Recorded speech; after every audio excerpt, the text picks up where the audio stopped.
It is now day 8 of the continuing Rob Porter domestic violence saga, and the White House is no closer to putting this story behind them. Let me take you back. On day 1, Tuesday, February 6th, the Daily Mail breaks allegations of sexual abuse against a trusted top Trump aide, Rob Porter. Day 2, John Kelly releases a statement that reads, quote, "Rob Porter is a man of true integrity and honor, and I can't say enough good things about him. He's a friend, a confidant, and a trusted professional. I am proud to serve alongside him." It wasn't until later that we learned communications director Hope Hicks, who's dating Porter, helped craft that glowing testimonial. A few hours later, photos of Porter's ex-wife emerge with a black eye. Porter resigns, prompting Kelly to issue this follow-up quote. "I stand by my previous comments of the Rob Porter that I have come to know since becoming chief of staff and believe every individual deserves the right to defend their reputation." Day 3, we find out that Kelly was one of several White House senior staffers who reportedly knew that Porter's permanent security clearance was on hold and that both of his ex-wives had made allegations against him.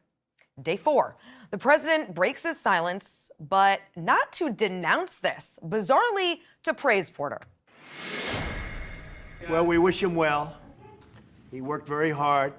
I found out about it recently and I was surprised by it. But we certainly wish him well. It's a obviously tough time for him. Day 5, the president doubles down, tweeting, "People's lives are being shattered and destroyed by a mere allegation. Some are true and some are false. Some are old and some are new. There is no recovery for someone falsely accused. Life and career are gone. Is there no such thing any longer as due process?" Day 6, Trump allies hit the Sunday shows, still unable to turn the tide on what is now a tsunami of public relations nightmares. Day 7, White House Press Secretary Sarah Huckabee Sanders inexplicably tries to blame the FBI for a staffing decision the White House made. And today, day 8, we find out that Rob Porter, an alleged repeated domestic abuser, was, quote, "in serious talks to be promoted" when abuse allegations surfaced. Also new today, his first wife, Colby Holderness, penned an op-ed in the Washington Post, which, in part, criticized White House aide Kellyanne Conway for suggesting, quote, "those who have been in abusive relationships are not strong." Here's the deal. I know nearly everyone running the show in the White House comms shop, and they are skilled professionals, PR experts, the best in the business. The fact that this has gone from a one-day story to an 8-day story is an embarrassment, and it's a failure of leadership. My toddler would have been better at managing this crisis. And that failure of leadership starts at the top, of course.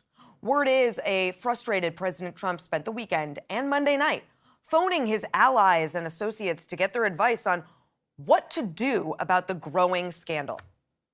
How do you not know what to do? This doesn't need a focus group or workshopping. This isn't something you outsource or sit on or hope it just goes away. A man in your office has been accused multiple times of domestic abuse by multiple women. That information comes from the FBI. You fire him immediately and say that it will not be tolerated. It's not complicated. Of course, the president has his enablers in the press, which most disappointingly include women who should know better. His reportedly tumultuous relationships, to say the least, apparently didn't, however, affect his work, which by all accounts was top-notch.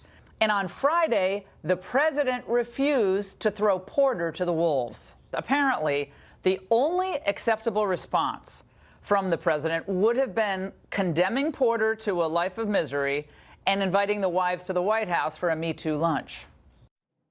Great job, Laura. The president and the predator would be really proud.